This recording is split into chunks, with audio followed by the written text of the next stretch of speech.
Olá pessoal, meu nome é Mariana e hoje a gente vai continuar a falar sobre o terceiro setor e as entidades paraestatais. Hoje a gente vai falar sobre as OCIPs, sobre as organizações da sociedade civil de interesse público e com certeza é o que mais vai cair na sua prova e é o que mais exige leitura de legislação de lei seca. Então, por favor, não tenham preguiça, leiam a lei, porque com certeza assim vocês vão se dar bem na sua prova de direito administrativo. Vamos lá!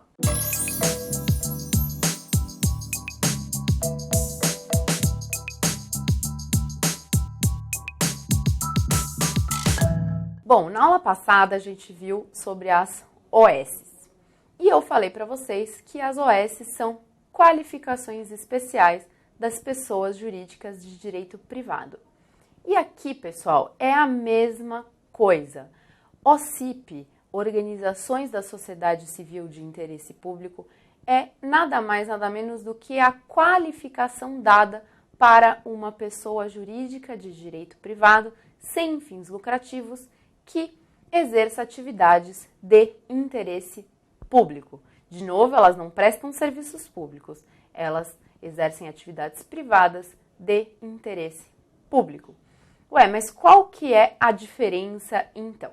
São várias, pessoal. Lembram vocês que eu falei que a qualificação das OS era uma qualificação discricionária? Pois é, aqui, gente, a qualificação das OCIPs é um ato vinculado, ou seja, caso a pessoa jurídica de direito privado cumpra os requisitos previstos em lei, ela deverá obrigatoriamente se tornar uma OCIP. Então, é um ato vinculado. Outra diferença aqui em relação à sua qualificação, pessoal, é que a pessoa jurídica de direito privado que quer se tornar uma OCIP, ela deverá fazer esse pedido perante ao Ministério da Justiça. Guardem isso. Uma pessoa que quer se tornar OCIP deverá apresentar os requisitos cumpridos da lei perante o Ministério da Justiça, enquanto que na OS ela pede perante o órgão a qual ela vai se vincular, a qual as suas finalidades se vinculam. Essa também é uma outra diferença entre essas duas entidades. Porém, pessoal, apesar dessa qualificação como OCIP ser um ato vinculado, a própria lei da OCIP, que é a Lei 9790 de 99, a própria lei prevê exclusões. A própria lei já diz, não, estas entidades aqui, mesmo que cumpram os requisitos da lei, jamais se tornarão OCIPs. Então, é uma exclusão legal. E essa exclusão está lá no artigo 2º da lei e eu vou trazer aqui para vocês, eu não vou ler o artigo inteiro porque ele é bem extenso, mas eu vou pedir para que vocês leiam em casa, bem tranquilos e guardem bem quais são as entidades que jamais poderão se tornar OCIPs, mesmo que cumpram os requisitos em lei, porque como vocês sabem, a nossa prova adora pedir sempre as exceções. Então, vamos aqui na tela comigo, eu vou falar só dos principais. Não são passíveis de qualificação como organizações da sociedade civil de interesse público, ainda que se dediquem de qualquer forma às atividades descritas no artigo 3º desta lei. Aqui temos os sindicatos, as instituições religiosas. Aqui, olha, prestem atenção, as instituições hospitalares privadas, tá bom? Da mesma forma que são as escolas privadas, prestem atenção aqui. As organizações sociais, pessoal, organizações sociais jamais serão OCIPs, tá bom? As cooperativas, as fundações públicas e tantas outras aqui previstas no artigo 2º da Lei 9790 de 99. Muito bem. A área de atuação das OCIPs, pessoal, ela é muito mais ampla do que a área de atuação das OS. A sua área de atuação está prevista no artigo 3º da mesma lei, e eu também vou pedir para que vocês leiam em casa. Por isso que o artigo 2º diz que uma OS jamais será uma OCIP. O que ele quer dizer com isso? Caso uma OS atue em um dos campos previstos para OCIP, ela jamais se tornará OCIP mesmo estando atuando como uma, certo? Então, a área de atuação está prevista lá no artigo 3º. Muito bem. E eu falei para vocês também que o vínculo das OS com o Estado era o contrato de gestão. E eu também falei para vocês que as OS eram as únicas pessoas jurídicas de direito privado a assinarem contrato de gestão. Então, qual seria o vínculo das OCIPs com o Estado, pessoal? O vínculo aqui, as OCIPs, elas assinam um termo de parceria com o Estado. É esse o vínculo, é um termo de parceria.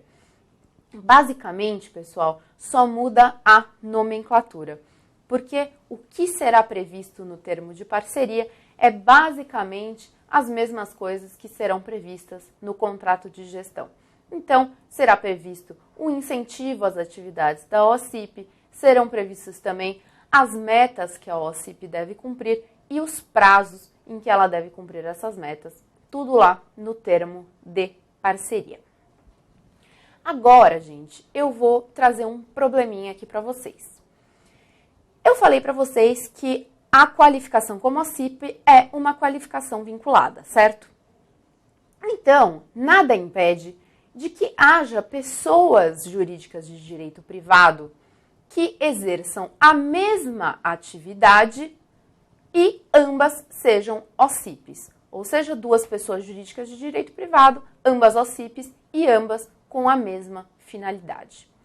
Nesse caso, pessoal, com quem o Estado assinará o termo de parceria? O Estado deve escolher uma dessas duas OCIPs para assinar o termo de parceria. Nesse caso, gente, o Estado ele irá publicar um edital de concurso de projetos.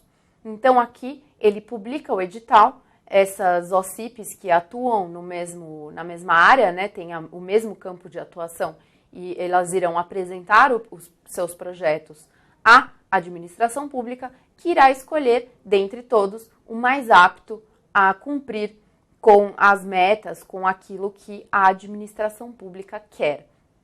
Só que, pessoal, esse concurso de projetos, ele será dispensado em 2 casos. Existem 2 exceções onde esse concurso ele não será feito pela administração pública. A primeira exceção, pessoal, diz respeito aos termos de parceria assinados pelo Ministério da Saúde, visando o fomento do SUS. Então, aqui não haverá concurso de projetos. Sempre haverá assinatura do termo de parceria pelo Ministério da Saúde, visando o fomento do SUS. E a segunda exceção são todos os casos previstos no parágrafo 2º do artigo 23 do Decreto 3.100 de 99. Então, em todas as hipóteses previstas no parágrafo 2º do artigo 23 do Decreto 3.100 de 99, esse concurso ele não será realizado. Então, eu vou mostrar aqui para vocês rapidamente o que fala esse parágrafo 2º. Também vou pedir para que vocês leiam em casa, mas aqui vamos dar uma olhadinha bem rápida. Então, parágrafo 2º do artigo 23.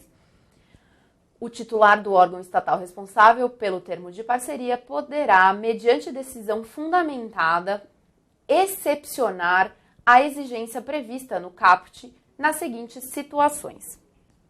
Então, temos aqui nos casos de emergência ou calamidade pública, para a realização de programas de proteção a pessoas ameaçadas ou em situação que possa comprometer a sua segurança, ou nos casos em que o projeto, atividade ou serviço do objeto do termo já seja realizado com a mesma entidade há pelo menos 5 anos, certo, pessoal? Então, são Esses 3 casos, os 2 primeiros em situações de emergência, né, de segurança, e o terceiro quando o projeto já é realizado pela mesma entidade, pela mesma OCIP, há pelo menos 5 anos. Nesses casos, o concurso de projeto ele não ocorrerá. Por outro lado, pessoal, essas são as exceções ao concurso de projeto, certo? Mas a lei também prevê que a administração pública estará proibida de firmar termos de parceria com certas OCIPs que tiveram algumas condutas, umas condutas previstas lá no artigo 9A deste mesmo decreto 3.100 de 99. Então, as OCIPs que agiram da forma que a lei prevê, elas não poderão assinar o termo de parceria com o poder público. Vamos a este artigo. Então, aqui, o artigo 9A do decreto 3.100 de 99, é vedada a celebração de termo de parceria com as OCIPs que tenham, em suas relações anteriores com a União, incorrido em pelo menos uma das seguintes condutas. Então, não é cumulativo aqui, tá, pessoal? Aqui, então, omissão no dever de prestar contas, descumprimento injustificado do objeto de convênios, contratos de repasse, convênios também a gente já estudou, ou termos de parceria. Aqui, desvio de finalidade na aplicação dos recursos, ocorrência de dano ao erário ou prática de outros atos ilícitos. Então, caso uma OCIP tenha praticado algum destes atos, o poder público não assinará termo de parceria com ela. Muito bem. E também agora, falando um pouquinho sobre a licitação, aqui, pessoal, a licitação ela não será dispensada. Ela será obrigatória para qualquer caso de contratação de serviços ou compra de bens. Diferentemente do que a gente já estudou dos serviços sociais autônomos e das OS, aqui a licitação poderá, sim, deverá, na verdade, acontecer.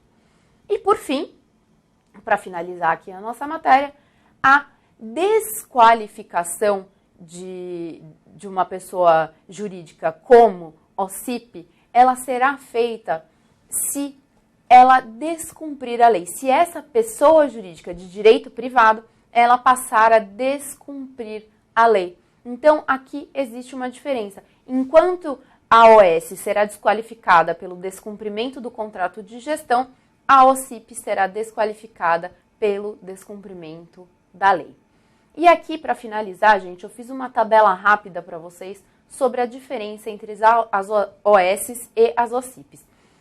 Vai facilitar muito o estudo, isso é o que mais cai nas perguntas de terceiro setor. Com certeza eles misturam características de uma entidade e de outra para confundir vocês na hora de responder. Então, vamos aqui à tabelinha. Nós temos as organizações sociais, o vínculo com o Estado se dá através do contrato de gestão, as OCIPs com termo de parceria, as OS, a qualificação é doutrinária e é concedido pelo ministro de Estado ou pelo titular do órgão que regula a atividade. Já as OCIPs, a qualificação é vinculada e concedida pelo Ministério da Justiça. Aqui, pessoal, quanto à estrutura de cada entidade, temos também um detalhe importante. As OS, elas devem ter conselho de administração com representantes do poder público. As OCIPs, pessoal, elas não precisam ter conselho de administração. Ao contrário, as OS não precisam ter conselho fiscal e as OCIPs precisam sim ter conselho fiscal. Então, vocês veem aqui que é uma referência cruzada. Onde uma tem, a outra não tem. Onde uma não tem, a outra tem. Aqui existe hipótese de licitação dispensável na OS e na OCIP a licitação não poderá ser dispensada. E por fim, as OS serão desqualificadas se descumprirem o contrato de gestão e as OCIPs serão desqualificadas se descumprirem a lei. Por hoje é só. Na aula que vem a gente vai terminar o estudo sobre as entidades paraestatais e começar a falar um pouquinho sobre as agências executivas e as agências reguladoras. Eu espero vocês na próxima aula. Se vocês gostarem, compartilhem e até lá!